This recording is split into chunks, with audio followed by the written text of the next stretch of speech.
When trust is betrayed, what comes out of that is bitterness, it is hatred. What comes out of that is conflict also. We have heard of stories where two people maybe who were very close to each other, and today we heard they don't talk to each other anymore because something happened between the two of them. One betrayed the other. We have heard of stories where even within the family members, it could be within the nuclear family or in the extended family, people stopped talking to each other because one received a slap in the back. And they thought maybe they would be better off just alone than being associated with the family. And people have isolated themselves like that because trust is betrayed. Judas, who was very close to Jesus, just like any other disciple around, and in this case, in fact, the gospel is even dramatic about Judas and Jesus. Jesus is saying, the person that I'm going to eat with from the same cup, from the same plate, is the one that is going to betray me. Judas, as if he doesn't know what he has done or what he's about to do, what does he say? Is it I, Master? He's even asking. He wants to play the innocent. And that's what many people do. When they beat you, or is it bite you, or slap you behind the back, they play the innocent like they didn't do anything at all. And human as you are just wondering, but what happened? Who could do something like this to me? But Jesus, being Jesus and being God, he knows what Judas has done. And his response is simple and straightforward. You have said so.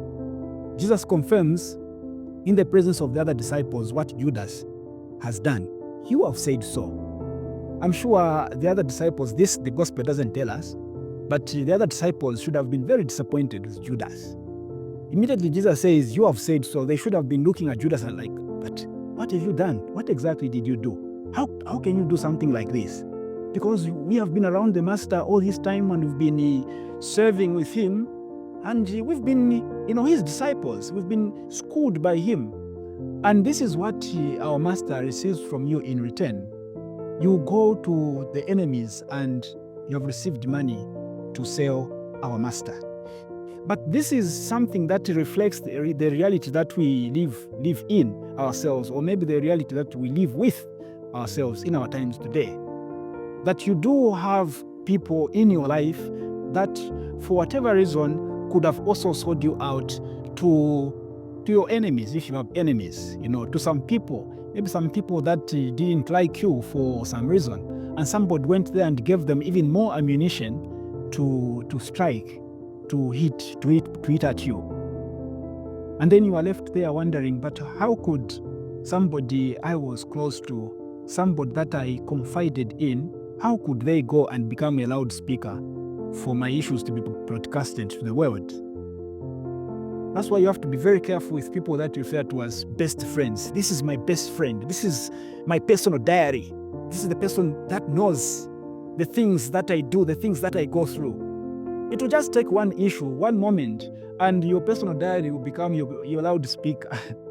You are going to play all the voice notes that you have put in them.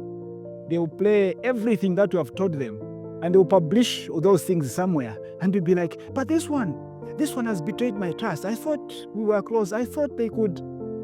As long as that person is still alive, they are likely to betray your trust. That's why the church doesn't canonize people as saints when they are still alive. Because canonization cannot be reversed. Imagine they canonize Father Arthur as, this one is a saint, Saint Arthur. Then I go about, I'm Saint Arthur, Saint Arthur. And then tomorrow I do something, itensha chalo. My issue itensha chalo. And then the church will be like, but this person, what are we going to do? We have already published books about him that is Saint Arthur. You can't reverse.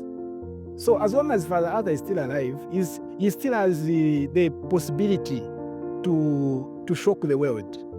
So if you're going to confide in your friend, fine, go ahead and confide. Give them everything. Don't leave out anything. Give them all the information about yourself, but also know that one day something is going to go wrong between the two of you. And that very person is going to go out and begin to say, you don't know anything about him. You don't know anything about her. I know everything. And this is what this person has done. And that person becomes the Judas in your life. Our prayer today, especially as we reflect on the betrayal that Jesus suffers at the hands of Judas Iscariot, our prayer today is that you and I are not going to be Judas Iscariots in the lives of other people. When somebody gives you sensitive information about themselves, they trust you. They trust you and they pray. They hope that you are going to go to the grave with that information. But if you become a Judas, then you are killing that person. You have actually killed that person. You tell to the world that sensitive information about them when they trusted you. Of course, we know that something could have led to you publicizing that information. But nothing should ever allow you to talk about the sensitive information that somebody gives you. Because betrayal is another way of killing the person. You don't have to shoot them or to stick a knife in their body for them to be killed by you. Just betraying them is another way of committing that murder. So our prayer is that we are going to be trustworthy confidants, not to be traitors of our own friends or to be traitors within our own family circles, but we be trustworthy no matter what happens. You and I are not Jesus to be able to be this strong enough to stand betrayal. We may just snap or just drop dead if we went through a situation like that. We pray for courage from God, but should we face a situation of betrayal where we are betrayed by those who decide to be Judas Iscariots in our lives, that we be strong. We don't go and commit suicide or don't go and destroy ourselves because some information that we entrusted with somebody is now public knowledge.